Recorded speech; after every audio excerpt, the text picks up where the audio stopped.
साथियों नमस्कार, एक बार फिर आपके बीच doctor Jitendra Kumar, pharmacist, training master. साथियों आज हम आपके बीच बात करेंगे cel hep 25,000 international unit injection. साथियों सेल हैप एक ब्रांड है जो इसका कंपोजिशन है हिपैरिन 25,000 इंटरनेशनल यूनिट। साथियों सिलोन लैबोरेटरीज कंपनी है जो सेल हैप ब्रांड के नाम से इंजेक्शन बनाती है, लेकिन कंपोजिशन है वो हिपैरिन 25,000 इंटरनेशनल यूनिट है। साथियों हिपैरिन इंजेक्शन बहुत सी स्ट्रेंथ में मार्केट में अवेलेबल है। डॉक्टर अपने विवेक से जो है पेशेंट की कंडीशन के हिसाब से जो है इसको प्रिस्क्राइब करते हैं कि जैसे 25,000 इंटरनेशनल यूनिट में आता है, 50,000 इंटरनेशनल यूनिट में आता है, 1000 इंटरनेशनल यूनिट में आता है, अलग अलग स्ट्रेंथ में अवेलेबल है। साथियों सेल हैप इंजेक्शन है क्या, हिपैरिन इंजेक्शन है क्या? साथियों heparin injection is an anticoagulant. साथियों एंटीकोगुलेंट का मतलब ये होता है कि ब्लड को थक्का ना जमने वाला, कहने का मतलब है ब्लड को क्लॉट नहीं होने देता है, खून को पतला करता है।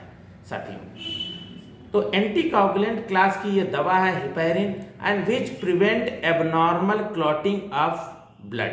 कहने का मतलब है जैसे कोई ऑपरेशन होता है, सर्जरी होती है या हार्ट की ऑपरेशन होता है, ऐसे केस में क्या होता है कि इस इंजेक्शन को दिया जाता है ताकि ब्लड जो है क्लॉट ना करे, थक्का ना बने, तो उसको जो है ब्लड को पतला कर देता है और उससे वो निरंतर जो है बॉडी के अंदर संचार होता रहता है। कहने का मतलब है ब्लड का सर्कुलेशन होता रहता है। It not only prevent the formation of harmful blood clots in the legs, और ये और क्या करता है साथियों, जो हार्मफुल फॉर्मेशन होता है मतलब थक्का जमने लगता है ब्लड के अंदर, मतलब ब्लड लेग के अंदर, पैर के अंदर जो ब्लड में जो है क्या होता है थक्के जमने लगते हैं, उसको नहीं जमने देता है। इसी तरह से हार्ट के अंदर नहीं जमने देता है, इसी तरह से लंग्स के अंदर नहीं जमने देता है। But also stop the growing bigger, और ये क्या करता है कि बहुत ज़्यादा बड़ी समस्या जो होने वाली होती है उसको भी नहीं होने देता है। साथियों हिपैरिन जो है क्या कहते हैं इंजेक्शन इमरजेंसी ड्रग है, जैसे कि जो हार्ट के हॉस्पिटल है या इमरजेंसी है, ट्रॉमा है, सभी जगह ये अवेलेबल मिलेगा, क्योंकि ब्लड जब बहुत रिसाव होने लगता है उसके बाद क्लॉट बनने के चांस जब होते हैं एंटीकोगुलेंट इंजेक्शन दिया जाता है। कहने का मतलब है थक्का बनने लगता है, तो थक्का ना बने, ब्लड का सर्कुलेशन बॉडी में होता रहे, किसी तरह से विकार ना हो, फॉर्मेशन ना हो, तो ऐसे केस में प्रिवेंशन एंड कंट्रोल के लिए जो है सेल हैप इंजेक्शन का इस्तेमाल करते हैं। साथियों सेल हैप 25,000 इंजेक्शन की जो है 317 रुपये 84 पैसा MRP है। साथियों केमिस्ट की दुकान पे आसानी से मिल जाएगा। सिलोन लैबोरेटरीज का जो है ये इंजेक्शन है।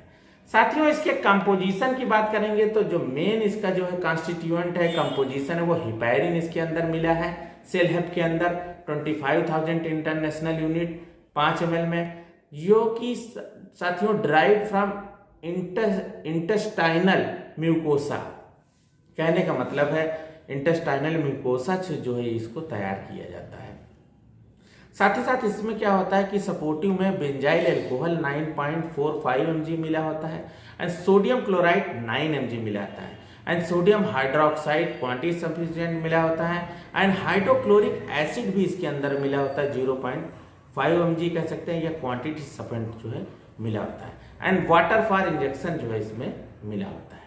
साथियों यूजेस एंड बेनिफिट की बात करेंगे तो जैसा कि डिस्क्रिप्शन में बताया, प्रिवेंशन ऑफ ब्लड क्लॉट, कहने का मतलब है ब्लड क्लॉट ना हो उससे प्रोटेक्ट करता है, प्रिवेंशन करता है, प्रिवेंट करता है।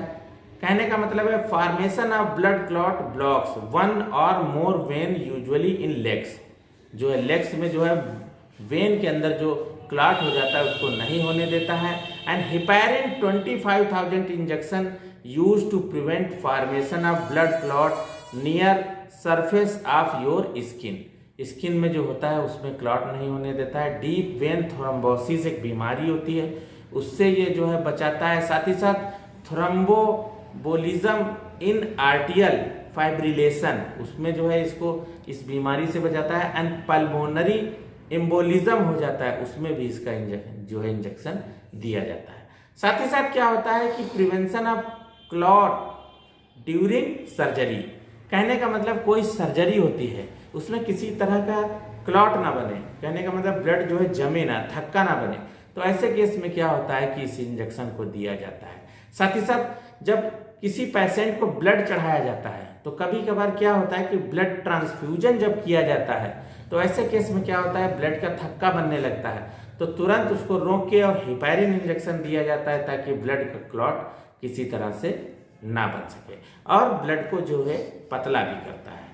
तो साथियों ये तो इसके यूजेस हो गए। साइड इफेक्ट की बात करेंगे तो साथियों क्या होता है कि इसको लगाने से क्या होता है कि पहले तो ये जो है डॉक्टर की देख रेख में एक्सपर्ट फार्मासिस्ट या नर्सिंग ऑफिसर के द्वारा ही दिया जाता है, अंडर ऑब्जर्वेशन ऑफ डॉक्टर है। तो इसको लगाने से क्या होता है कि साथियों स्किन रेड कभी कभी हो जाती है, साइड इफेक्ट बैक पेन होने लगता है, नोजिया एंड वोमिटिंग होने के चांसेस होते हैं, स्किन रैशेस पड़ जाते हैं, चेस्ट पेन होने के चांस हो जाते हैं और विजन चेंज हो जाता है। अजीब सा ऑस्टियोपोरोसिस, कहने का मतलब है हड्डियां कमजोर होने लगती हैं, भूंकुर होने लगती हैं, ये एक तरह का साइड इफेक्ट है साथियों। तो ऑस्टियोपोरोसिस होने के चांस हो जाते हैं साथियों हाउ टू वर्क, कहने का मतलब है मैकेनिज्म ऑफ एक्शन, बॉडी के अंदर ये वर्क कैसे करता है हिपैरिन। तो साथियों हिपैरिन 25,000 इंटरनेशनल इंजेक्शन है जो कि एंटीकोगुलेंट क्लास की ये दवा है and it works by preventing the formation of harmful blood clots. जो हार्मफुल ब्लड क्लॉट होते हैं उनको क्लॉट नहीं होने देता है, प्रिवेंट करता है। साथ ही साथ although it does not dissolve the existing blood clots and it prevent them the growing larger and causing blockage in the blood vessels, और blood vessels को ब्लॉकेज नहीं होने देता है, blood vessels में क्लॉट नहीं होने देता है। तो इस तरह से वर्क करता है साथियों। प्रिकॉशन एंड वार्निंग की बात करेंगे तो प्रेग्नेंट महिलाओं में बगैर डॉक्टर सलाह के इसको नहीं दिया जाएगा, ब्रेस्ट फीडिंग मदर्स में नहीं दिया जाएगा। साथ ही साथ अगर पहले कभी किसी पेशेंट पे इस्तेमाल किया गया है और उसको हिपैरिन से एलर्जी है तो ऐसे केस में इसका इस्तेमाल नहीं किया जाएगा। और साथियों क्या होता है कि हीमोरेज एंड रिस्क फैक्टर जिनके अंदर होते हैं उसमें इसको नहीं दिया जाता है। साथ ही साथ क्या होता है थ्रोम्बोसाइटोपिनिया अगर बीमारी है किसी को, लीवर या किडनी के एम्पायर फंक्शन है तो ऐसे केस में इसको नहीं दिया जाता है। और ऑलरेडी अगर ऑस्टियोपोरोसिस है मरीज को तो उसमें हिपैरिन इंजेक्शन का एकदम इस्तेमाल नहीं किया जाता है। साथियों इंट्रैक्शन की बात करेंगे तो जब भी फार्मासिस्ट या डॉक्टर के पास जाते हैं, अगर आप पहले से कोई दवा खा रहे हैं या कोई बीमारी है तो तुरंत बताएं ताकि डॉक्टर अपने विवेक से जो है उसका उपयोग कर सके। साथियों कीटोरेलिक जो है अगर दवा इस्तेमाल करते हैं तो उसमें इसका उपयोग नहीं होगा, इंट्रैक्शन होने के चांस है। साथ ही साथ बेंजीप्रिल इस्तेमाल करते हैं उसमें नहीं हो सकता है, टेलमीसार्टेन है उसमें नहीं हो सकता है, ग्लिमीप्राइड अगर पहले से खा रहे हैं, शुगर की दवा खा रहे हैं तो उसमें नहीं, एंड कैप्टोप्रिल, इल्लाप्रिल, लिसिनोप्रिल जो है बीटा ब्लॉकर की जो दवाइयां उसमें नहीं इस्तेमाल किया जाता है।